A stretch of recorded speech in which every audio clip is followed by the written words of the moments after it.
Boa noite, amigo telespectador. Estamos com mais um programa Liberdade de Expressão, que é dirigido por Cláudio Campos, a multimídia. Eu sou comandado por Rafael Rodrigues e apresentado por essa pessoa que vos fala, Rafael Wazé.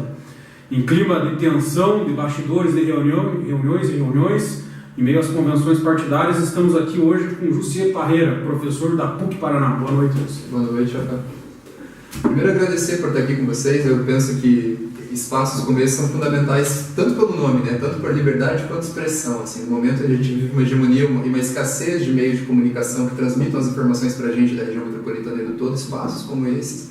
É um privilégio poder estar participando e construindo. Então, eu queria começar registrando isso e agradecendo esse momento. E sim, começo, né, pela apresentação. Participe conosco, antes de você falar um pouco da tua história. Participe conosco no WhatsApp 4197554030. Mande a sua pergunta, o seu comentário, ou então pelo Facebook, na página Liberdade de Expressão.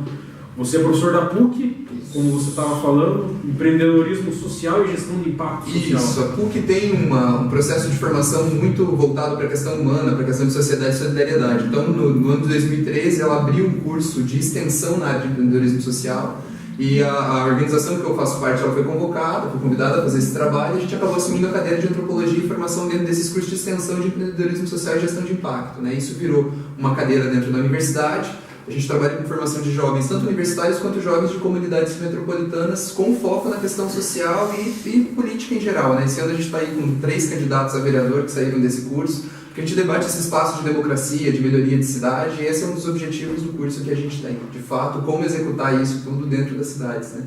É por aí que a gente trabalha. E agora, também aproveitando o momento e convidando todo mundo, a gente está lançando junto com a Federal do Paraná um curso sobre democracia.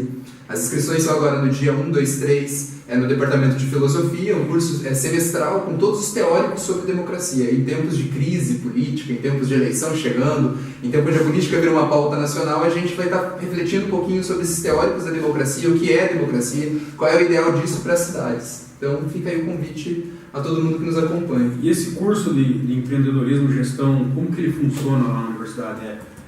Qual o tempo, né? Qual o período, qual que é o requisito mínimo para a pessoa? Hoje, a gente tem 2 formatos. A gente tem, assim, o curso ele acontece paralelo com uma turma de comunidade que é escolhida e selecionada pela própria universidade, de acordo com uma série de características, e a outra para todos os alunos que estão registrados ou ex-alunos da PUC. A gente tem muito aluno de mestrado e doutorado participando desse programa.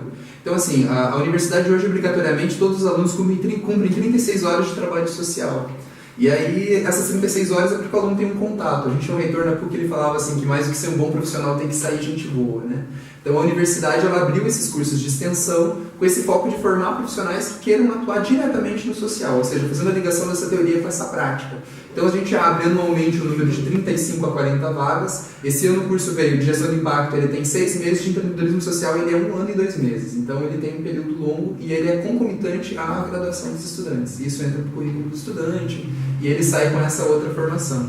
Empreendedorismo social é uma área nova, né? O Brasil agora está começando a profissionalizar o terceiro setor, está começando a profissionalizar o negócio social, entender a área social como uma estratégia que precisa de fato aprender a trabalhar nisso mesmo. Então, é toda essa formação que a gente oferece para os estudantes. Eles têm uma base teórica na universidade e, em um segundo momento, eles executam práticas em comunidade. Até então, a gente ficou em Almirante Tamandaré, então no Monte Santo, Jardim Paraíso, Tanguá e esse ano no Bonfim.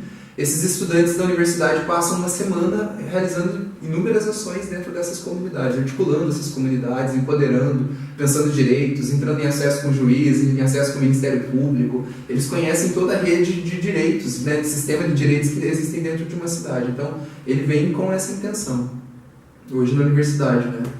E a gestão de impacto social? Gestão de impacto já é algo mais recente, né? A gente está falando de gestão de impacto, a gente pode pensar, por exemplo, uma política pública de impacto que ela tem. A gente pensar na efetividade das ações sociais, de fato, né? Do que é aquilo que está acontecendo, de fato, o que é isso. Então, o que a gente está pensando? A gestão de impacto é como que a gente forma líderes que estão atuando em comunidades que, de fato, gerem impacto positivo para toda a comunidade. Até então, antes se media impacto como aquilo que se gerava renda. Hoje a gente sabe que não é só gerar renda. Tem que gerar renda, mas tem que gerar mudança social também, né? E aí é muito interessante, porque o perfil de alunos que a gente tem nesse curso, a boa parte já terminou a graduação e estão atuando direto com política pública. Então é como a gente requalificar esses espaços democráticos para que as ações tenham impacto. Porque normalmente o investidor, o patrocinador em geral, o empresariado, ou então até mesmo vamos pensar no caso de uma prefeitura, né? Que o povo coloca seu recurso e espera o resultado da ação que foi realizada. Como que gera impacto com isso? O que é de fato impacto? Investir numa política pública é suficiente? Não é suficiente, você não tem impacto. Como que se gera isso? Como que a gente mensura? Como que a gente organiza isso em processo dentro de um modelo democrático?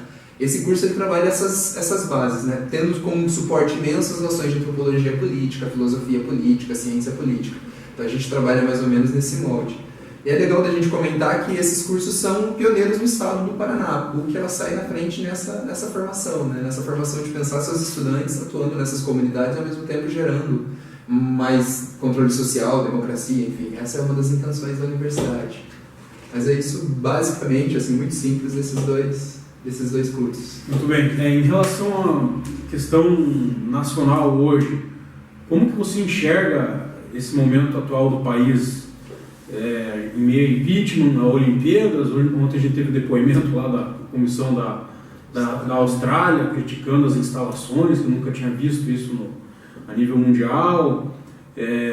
Como que se enxerga todo esse caos aí? Você acha que é um momento passageiro para o Brasil ou é uma coisa aí que nós temos que tomar cuidado para não cair aí num caos total? Eu não penso que seja um momento, agora estamos em caos. Eu penso que as raízes desse caos eles não são atuais, né? Nós vivemos em caos permanentemente. A gente pode perceber que esse caos agora ganhou a mídia. Esse caos ele ganhou o apoio da mídia quando a gente vai pensar, por exemplo, na crise política. Agora, se a gente pensar em pequenos municípios, em pequenas periferias, esse caos já está instalado há muito tempo. Então, aquilo que a gente está vendo da delegação da Austrália, que chega no Rio e encontra a situação que encontra, a gente encontra com políticas públicas que são implementadas em vários municípios do Brasil há muito tempo, né? Então, o que acontece é, os Jogos Olímpicos, eles escancaram internacionalmente aquilo que durante muito tempo a mídia optou não por apresentar, mas esse caos já está colocado. Pega uma unidade de saúde que mal é inaugurada, a gente já tem problema de saúde, não tem atendimento. Vamos pegar um asfalto que acabou de ser inaugurado e já apresenta rachadura. Se a gente pensar, então assim, esse caos que acontece, ele está no momento televisivo por causa das Olimpíadas. Acho isso uma vantagem. Acho uma vantagem, mas a pergunta é o que nós vamos fazer com isso daqui para frente, né?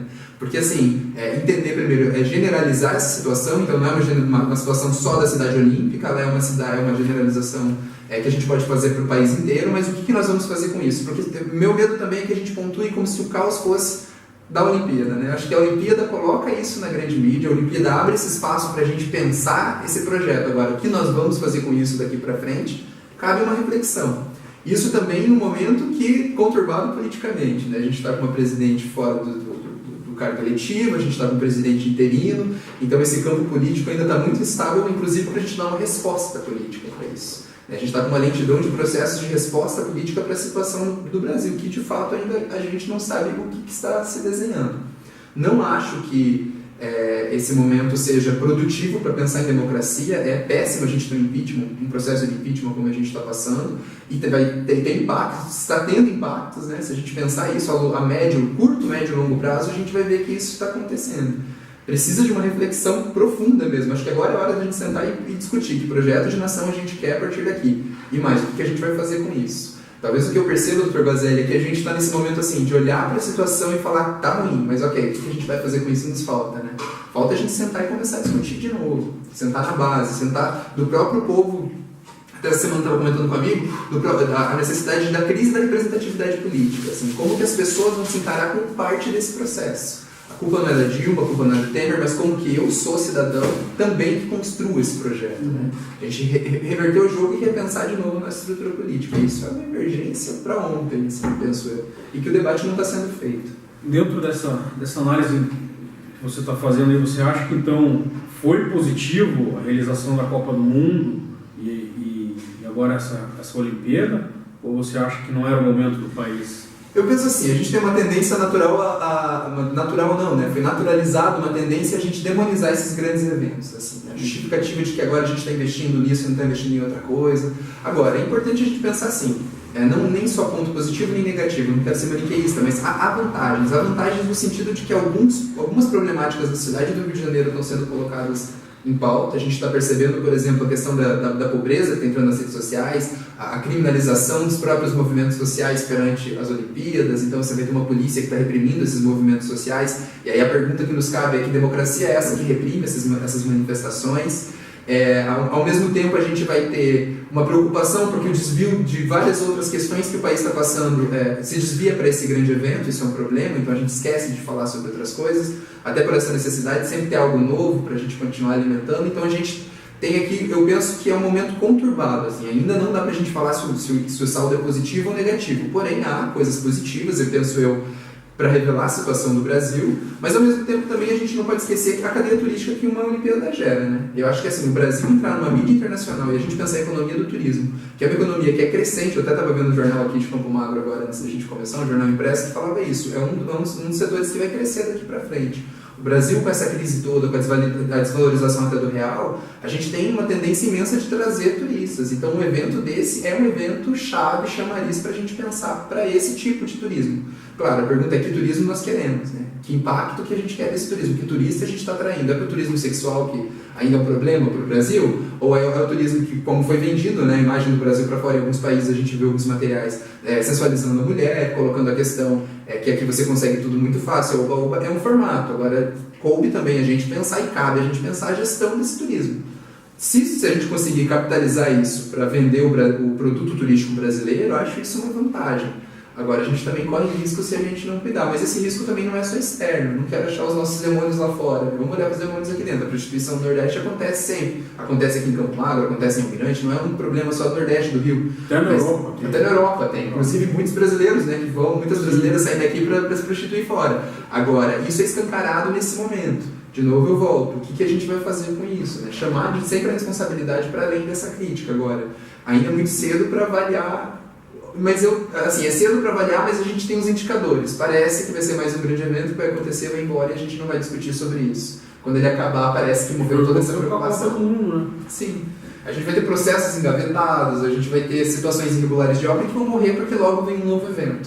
Né? E a gente não tem parado para fazer essa reflexão sobre cidade, sobre Brasil, sobre a própria democracia dentro das Olimpíadas. Eu acho que está nessa... Convidaram Dilma, não convidaram Dilma para aparecer na abertura, como é que vai ser, ela vai no jogo, não vai no jogo. Isso é um momento para a gente pensar que nação é essa que a gente está construindo, que nação é essa que a gente está pensando para a gente, né? Para além dos turistas, é para a gente mesmo. O que a gente vai fazer com isso tudo? O que vai fazer com a cidade olímpica depois que acabar as Olimpíadas? Né? O que a gente vai fazer? Como vai ser distribuída essa terra?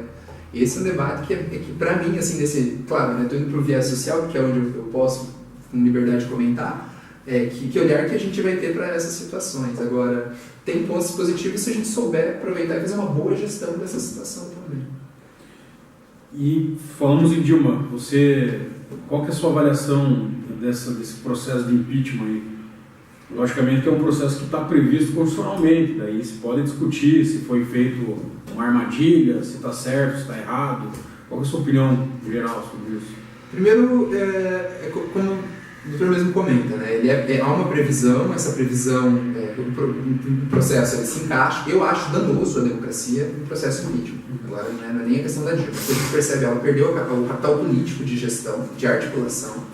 Eu não sei se nesse momento, essa perca também de capital da Dilma não nos revela alguma coisa. Onde está centralizado os grandes poderes? Porque a briga com Cunha ela é direcionada a abrir todo esse processo. Inclusive é um processo que ele mesmo declara que seria de vingança, né? Lembrando também que a motivação do ato de impeachment, a gente encontrava isso em anteriores presidentes. É claro, queremos a partir de agora melhorar enquanto nação, então a partir de agora não vamos permitir que isso aconteça.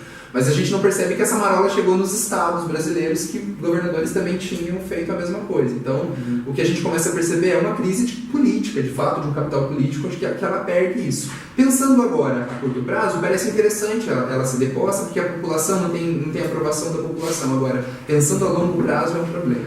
E aí, se a gente pegar nas pautas sociais, que a gente tem perdido, a quantidade de direitos que estão sendo usurpados da população pós-governo Temer, hoje mesmo saiu um anúncio de uma grande bancada que está defendendo o fim da universidade pública, ou quando a gente está pensando nas ameaças ao Minha Casa Minha Vida, aos direitos dos trabalhadores, isso já era previsto antes, né? O programa Uma Ponte para o Futuro, do PMDB nacional, é importante falar que não é todo o PMDB que representa esse projeto, né? Há suas contradições internas. Agora, aquele programa já mostrava o que aconteceria, então isso a longo prazo é prejudicial para pensar um projeto de país, né? Para pensar daqui a 10 anos, pensar daqui a até 5 anos, a gente já começa a ver alguns anúncios de problemas muito mais sérios, ou a consequência das decisões que a gente está tomando para arrumar o presente sem pensar nesse futuro. Para mim, a questão da aposentadoria é uma das centrais que a gente tem que discutir enquanto projeto de nação mesmo. Qual é o valor do trabalho face à economia? Né? Qual é o valor do cidadão, que é o trabalhador, face a um pensamento imediatista de uma economia que a gente também não tem um projeto muito claro para onde a gente está caminhando. Que é o que motiva a grande mídia a encarar o golpe como algo necessário, ou a crise política, o impeachment, enfim, como quiser chamar, né? Esse momento. Também temos aí, no paralelo a isso, a situação do Lula, né? Que vem surgindo aí nas pesquisas como os que seriam os mais votados, que pode voltar pelo carisma, que a gente começa a perguntar então se a crise de fato era uma crise política de um partido, que é o Partido dos Trabalhadores, ou se era relacionada à figura da presidente Dilma. Mas não lhe parece que a situação do Lula, ele como um líder, que sempre foi, ele sempre, mesmo nas eleições que ele não ganhou, ele sempre teve aquela votação em torno dos 20%, 25%, que é o que ele está mantendo hoje nas pesquisas. Mas se você for analisar o segundo turno, ele perde para em qualquer cenário, e em todos os cenários a Marina ganha. E uma outra situação curiosa é que os possíveis candidatos do PSDB não ganham em nenhum cenário, e mostra que o Aécio, que foi muito bem votado como presidente, hoje seria o pior candidato para o PSDB. É melhor colocar o Alckmin, colocar o Serra, mas não colocar o Aécio, porque o Aécio é alvo de investigação na Lava Jato, no Mensalão lá em Minas Gerais. Será que não seria o caso aí, de repente não se está pavimentando uma via aí para uma terceira situação? Daí tem o Bolsonaro aí, tem vários fãs dele, apareceu com 7 pontos, né? O Ciro Gomes apareceu com 5, muito embora o Ciro Gomes do PDT esteja ligado ao PT, né? Sim. Qual que é a sua avaliação? Você acha que é possível surgir essa terceira via? Ou você acha que deve ficar aí o PSDB? Qual que é a sua... Eu não... Assim, o que eu penso é que essa terceira via, ela sempre surge antes das eleições. A gente sempre comenta, a gente pode ver a Marina no último cenário eleitoral, ela surge. Um pouco que eu percebo é que a gente lança uma terceira via que acaba sendo boi de piranha mais tarde para o PSDB, né? A gente lança uma terceira via, a gente dá um nome, a gente deixa esse crescimento acontecer, depois a própria mídia colabora para esse corte e polarização PT-PSDB. Eu penso assim, o Lula mesmo nesse cenário é algo que o PT aprendeu nos últimos anos, né? A fazer campanha política. De fato, o carisma do Lula é uma coisa que ainda cola muito bem. Há aqueles que criticam, e com toda a razão das críticas que a gente tem, mesmo ainda não tendo um julgamento concluído de toda a situação, a gente está falando de períodos de acusação, mas ele tem um carisma que é super aceitável pela população e que é um carisma que cola numa boa campanha política. A organização da campanha dita muita coisa. Ao mesmo tempo, a gente vai perceber que a Marina, embora ela tenha um nome, a organização de campanha da Marina na vez passada apresentou inúmeras falhas. A gente vai perceber a questão de organização de base, isso, o PT está reorganizando. A Marina, na última eleição, após a morte lá do Eduardo Campos, ela cresceu, mas ela não conseguiu. Claro que o PT com o Santana lá, né, com a equipe de marketing, fez um trabalho de desconstruir a imagem dela, né? Um trabalho muito bem feito, inclusive. E no segundo turno, também o Aécio virou, no segundo turno a Aécio subiu, estava bem nas pesquisas, o PT fez todo aquele trabalho, desconstruiu a imagem dele. Eu diria para você, se tivesse mais uma segunda eleição, a Aécio teria ganho a eleição. Sim. Pelo tempo que foi, pela forma que organizou, né, o negócio. Então, assim, algo para pensar nesse cenário todo, assim, o PSDB, eu acredito que ele venha com força para a próxima eleição. O PSDB está organizando suas bases do município, a gente está percebendo isso. A próxima eleição agora vai dizer muita coisa para a gente da eleição presidencial, inclusive, né?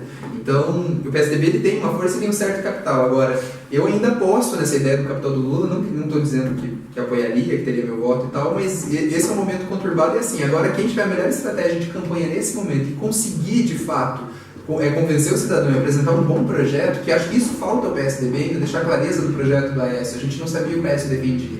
Não é mais só o nome, né? A gente está percebendo que isso está mudando muito nos últimos tempos na escolha do eleitor. Então, isso ainda são coisas meio nebulosas, mas eu acredito sim que vai acabar fechando em, provavelmente, Ciro vindo apoiar Lula, a gente vai ter Marina. De repente a Marina faz um acordo com o Lula aí. Sim, e tudo pode acontecer em nome da defesa desse projeto, né? Muito bem, na sequência tem uma pergunta da dona Marilda do Tanguá, que acabou de chegar aqui. Fique ligado, em 3 minutos estaremos de volta.